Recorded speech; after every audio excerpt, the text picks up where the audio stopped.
Hello everyone, welcome to my channel. It's Clay from Clay's Collections. This time we're going through another book haul, but this time it is a book haul from an online auction. And this was one that I wasn't sure exactly how much I was going to have to spend to get this collection. I ended up spending $31. After fees and taxes. It was, I think I got $27.50 is what I actually bought the books for, and then they have a sale fee and then the taxes. But there was one book in particular that I was really bidding on. That's kind of how I do my online auction. I look and see if there's one or two books that may be valuable that would be worth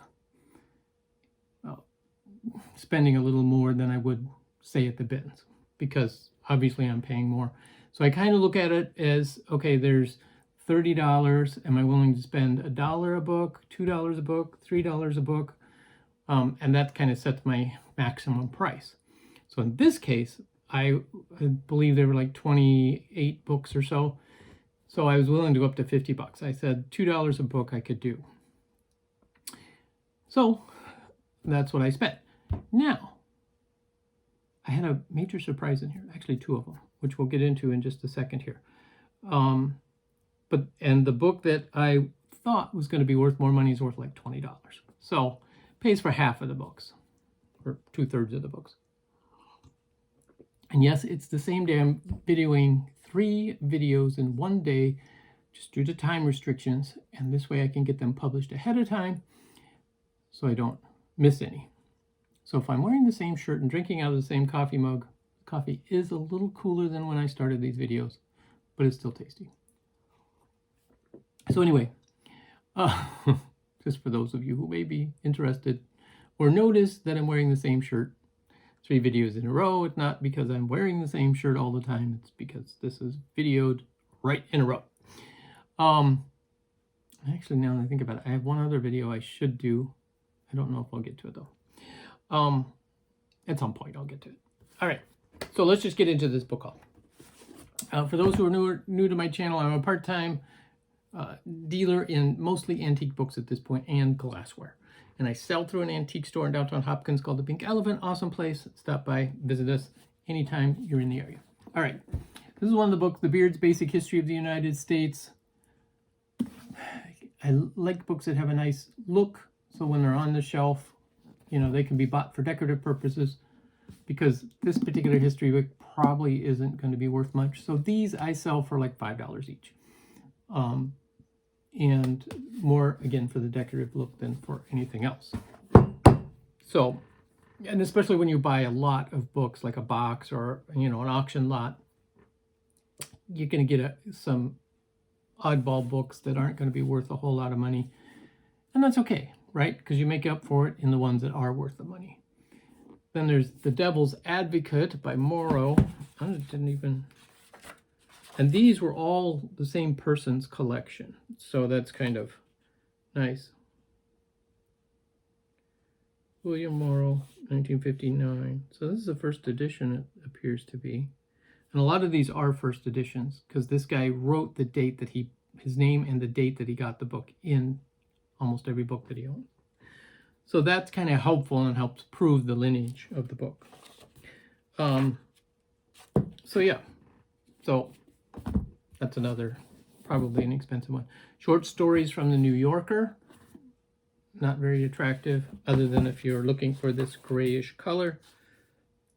Again, another, I mean, you could say it's the first edition, but they're stories that were printed in the magazine, the New Yorker, and then they just assemble them into a book. So then there's these two, Remembrance of Things Past by Marcel Proust, just a collection of his stories, published by Random House, 2-volume set there.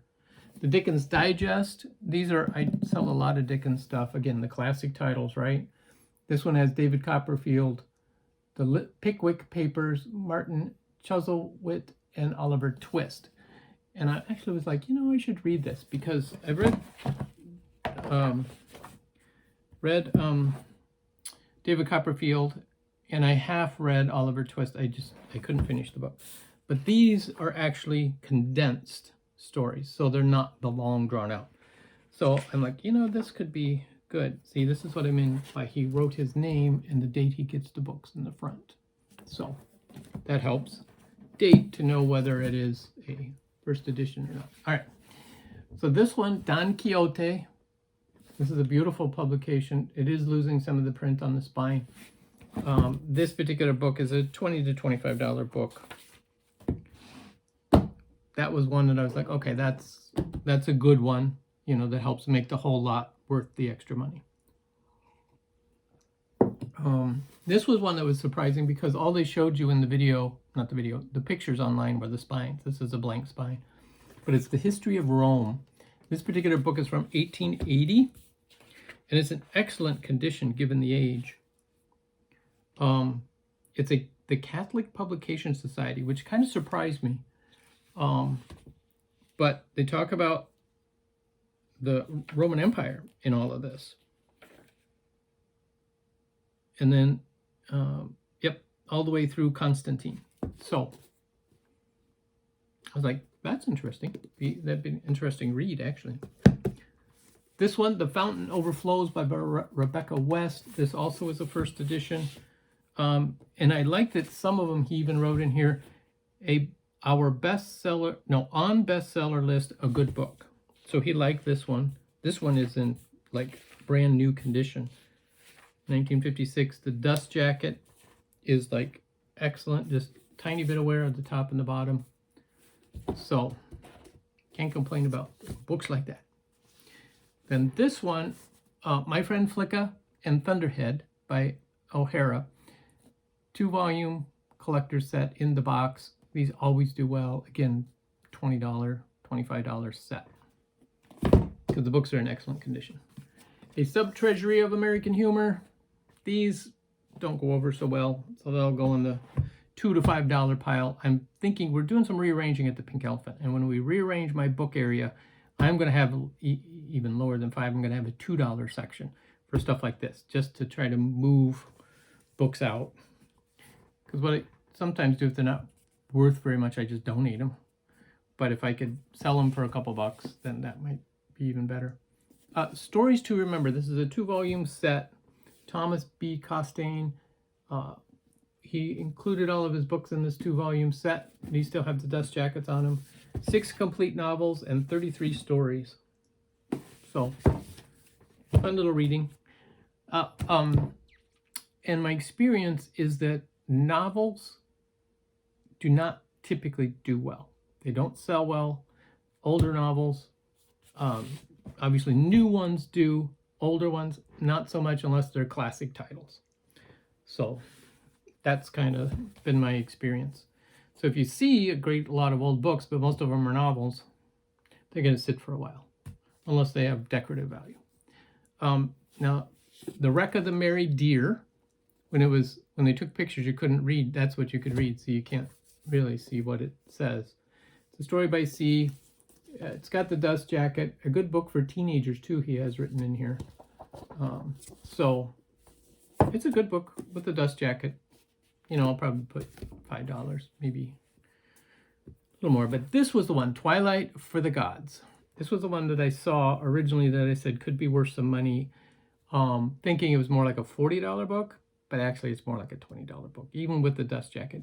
And I'm not happy with the auction house because out of all of these books, they taped the auction lot number to the spine of this one. So when I went to remove the thing, it actually tore part of the dust jacket off. And yeah, it was blue painter's tape, but it didn't matter. I was like, out of all the books here, you could have easily put it on one of the ones without a dust jacket. There was only a handful with the dust jacket. Obviously not book lovers. And he does have in the front cover a good book. So, all right. I'm getting to the better ones. All right. Revival in Washington by Margaret Leach. Another $20 book. Again, a first edition. He bought it right when it was published. And this just talks about the Revolutionary War. the Saturday Evening Post Treasury. So this is a bunch of articles and things from the Saturday Evening Post. Selected poems, complete files. So, in the $5 bin. Maybe the $2 bin. Treasures of the National Galleries. Again, this one, not very much. It's not a good coffee table book. It's not in the best of shape. All right. The surprise. The surprise of all surprises when I was going through these books earlier. So you can see in the spine the rise and fall of the Third Reich, right? This is a, you know, fairly common book. You'll find it, you know, quite frequently if you go to estate sales and bookstores or whatever. But as I was looking at this, I'm like, okay, let me look it up. And again, it's a $20 to $30 book. And so I popped it open to look at the publication date to see if it's, you know, early edition. And it popped open to this page. This book is autographed by the author. And that this particular book, he did autograph quite a few. So it's not like, you know, it's extremely rare because he only autographed 10 of them or something. But no, there are quite a few autographed editions. But those go, because of the topic and because it's signed, this is a $500 book. They obviously didn't check, or they would have sold this book individually, which they did do with a number of other of this guy's books. But they missed this one. Surprise find. Now, what am I going to do with it? I'll put it down to the pink elephant. I have a locked case that I put books like this in. So the rest of these, you're going to go, oh, well, that's not very exciting. Yeah, there are. Yankee from Olympus. This one is the worst shape of all of them. It looks like some dog or something got to the bottom of this and kind of chewed on it. So that one, I don't know what I do. I thought about, I might just replace the spine on that. The Life of Florence Nightingale. This is a nice little historical book. And again, first edition, 1942, by Sir Edward Cook. The only problem is it's got a little bit of denting there. I'm going to see if I can ease that out. All right, what else do we have? We have Treasure of the World's Greatest Diaries. And again, some little creature got to the bottom of that one as well. Not worth anything. The Crucial Decade. Actually, I didn't even look this one up. This was given as a gift.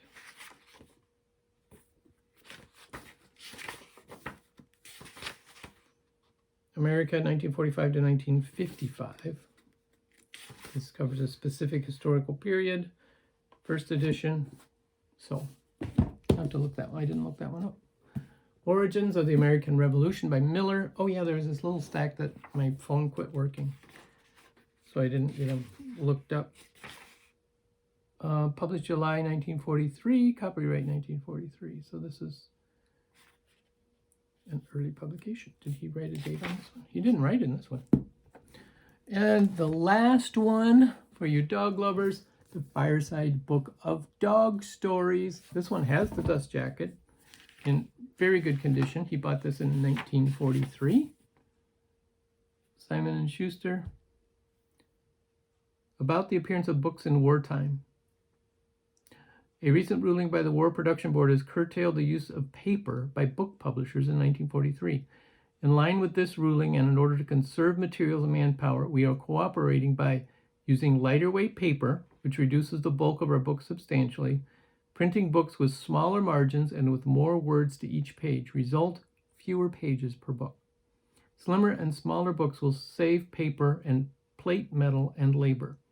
We are sure that readers will understand the publisher's desire to cooperate as fully as possible with the objectives of the War Production Board and our government.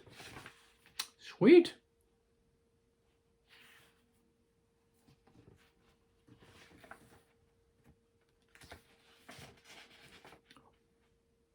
Oh, look at this.